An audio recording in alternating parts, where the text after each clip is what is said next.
भारत एक कृषि प्रधान देश है और हमारे देश की अर्थव्यवस्था में किसानों का भी अहम योगदान है। इसीलिए हर साल 23 दिसंबर को राष्ट्रीय किसान दिवस मनाया जाता है, क्योंकि किसान हमारे देश की रीढ़ की हड्डी हैं, क्योंकि वही हैं जो पूरे देश के लोगों के पेट को भरने में अपना योगदान देते हैं। और भारत में किसानों को अन्नदाता और धरती पुत्र भी कहा जाता है। वे मौसम की परवाह किए बिना तपती धूप, बारिश और कड़कड़ाती ठंड में भी दिन रात खेतों में काम करते हैं। इसीलिए किसानों को सम्मान देने के लिए देश भर में किसान सम्मेलन और विशेष कार्यक्रमों का आयोजन किया जाता है, ताकि किसानों की आवश्यकताओं, चुनौतियों और समस्याओं का समाधान किया जा सके। इसीलिए कृषि जागरण ने भी आज किसान दिवस के उपलक्ष्य में भारत की आर्थिक समृद्धि में किसानों का क्या योगदान है, इस विषय पर वर्चुअली कार्यक्रम का आयोजन किया, जिसमें कृषि जागरण और एग्रीकल्चर वर्ल्ड के एडिटर इन चीफ और संस्थापक मिस्टर MC डोमिनिक और कृषि जागरण की प्रबंध निदेशक मिसेस शानी डोमिनिक सहित कृषि जागरण के chief operating officer doctor PK Pant सहित कई प्रगतिशील किसान मौजूद रहे। आइए जानते हैं कि इस कार्यक्रम में प्रगतिशील किसान सतीश बिलोदा जी ने क्या कुछ कहा। किसानों के लिए ये बहुत ही परिवर्तन वाला समय है और किसान को, जैसे कि FPO के बारे में चल रहा है, तो FPO हमारी भी है और हम भी किसानों को जागरूक कर रहे हैं। ऑर्गेनिक फार्मिंग पे हम भी काम कर रहे हैं। तो किसानों की अभी स्थिति ऐसी है कि वो अपनी इच्छा से कोई परिवर्तन करना चाह नहीं रहा है। तो हमने गाँव में ऐसा समूह बनाए और गाँव में समूह में जितने उनकी जमीन है, उन जमीनों की हमने भी गारंटी ली कि अब अगर 1 एकड़ में से इतने पैसे कमाते हो तो उतने पैसे की जवाबदारी हमारी है। उसके बाद में उसमें परिवर्तन, क्योंकि हर कोई किसान अपने खेत में और फसलों को लेकर परिवर्तन कर नहीं सकता है। तो हमारे FPO के माध्यम से हम खेत मतलब ऑर्गेनिक फार्मिंग में साथ साथ पशुपालन और हार्टिकल्चर, ये तीनों का मिक्स करके और खेती को कैसे लाभ का धंधा बनाए अपन, उस तरह हम किसानों को एग्जाम्पल करा के ही बता रहे हैं। तो हमारी FPO भी इसी पे काम कर रही है। वहीं दूसरी तरफ उत्तर प्रदेश के मुख्यमंत्री योगी आदित्यनाथ भी पूर्व प्रधानमंत्री चौधरी चरण सिंह की जयंती और किसान दिवस के अवसर पर लोक भवन में आयोजित कार्यक्रम में शामिल हुए। साथ ही CM योगी ने किसान मित्र AI ऐप भी लॉन्च किया। इतना ही नहीं, किसानों, कृषि उद्यमियों, FPO और कृषि वैज्ञानिकों को भी सम्मानित किया गया। वहीं कार्यक्रम में एक लघु फिल्म भी दिखाई गई। इतना ही नहीं, CM ने किसान यश गाथा विकास यात्रा पुस्तक का विमोचन भी किया। साथ ही इस दौरान उन्होंने कहा कि ये नए भारत का नया उत्तर प्रदेश है, जहां किसानों का सम्मान है।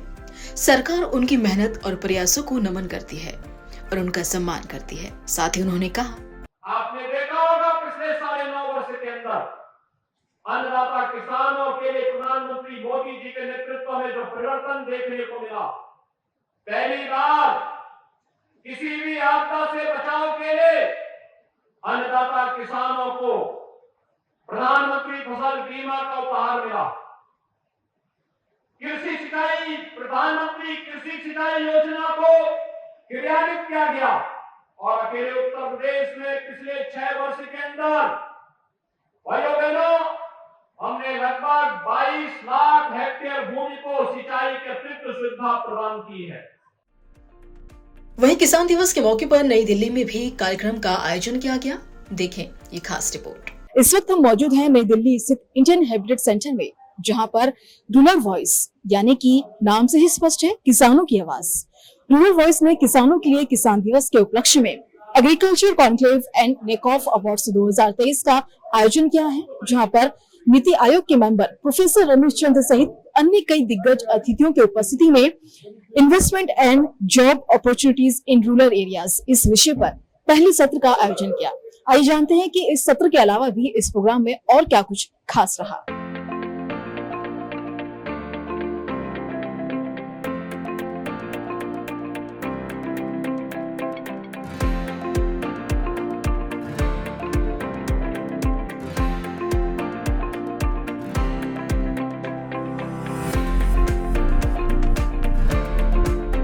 ये आज का हमारा कार्यक्रम rural voice agriculture conclave and नेकऑफ अवार्ड है। हमारी 3री वर्षगांठ के अवसर पर हम इसका आयोजन कर रहे हैं और इसमें प्रोफेसर रमेश चंद जो मेंबर नीति आयोग हैं उनका कीनोट एड्रेस है। उसके बाद 3 स्पेसिफिक पैनल हैं जिसमें तमाम सारे मुद्दों पर चर्चा करेंगे। करीब 200 लोग इसमें फार्मर, ब्यूरोक्रेट, पॉलिटिशियन और टेक्नोक्रेट, कोऑपरेटिव सेक्टर के लोग और सरकारी जो अधिकारी हैं वो शामिल हो रहे हैं। आज किसान दिवस है और किसान दिवस जो है ये चौधरी चरण सिंह जी के जन्म दिवस पर मनाने का सरकार ने ये निर्णय किया था। चाहे उनको उसमें कितना ही आर्थिक लाभ आप बताओगे, आपको बहुत आर्थिक लाभ होने वाला है, लेकिन वो अपनी इस भावना को, अपने इस ऑनर को कि ये जमीन मेरी है, जमीन का उनका एक माँ और बेटे का रिश्ता जो इंडिया के कल्चर में है, वो कभी भी इसके लिए तैयार नहीं होंगे और ना ही हमें इसकी कदर करना चाहिए। कृषि में इन्वेस्टमेंट और जॉब अपॉर्चुनिटीज के लिए सब लोग बहुत उत्साहित हैं, चाहे पॉलिसी मेकर्स हो चाहे लीडरशिप हो, क्योंकि जानते हैं कि भारत में अभी अर्बन एरियाज में इतनी अपॉर्चुनिटीज और नहीं है, जहाँ पे भी अभी 68% लोग गांव में रहते हैं और अगले 25 साल में 50% लोग तो गांव में रहेंगे ही रहेंगे। तो अगर आपको भारत की उन्नति करनी है, प्रोफेसर रमेश चंद्र ने बोला, तो कृषि की उन्नति जरूरी है।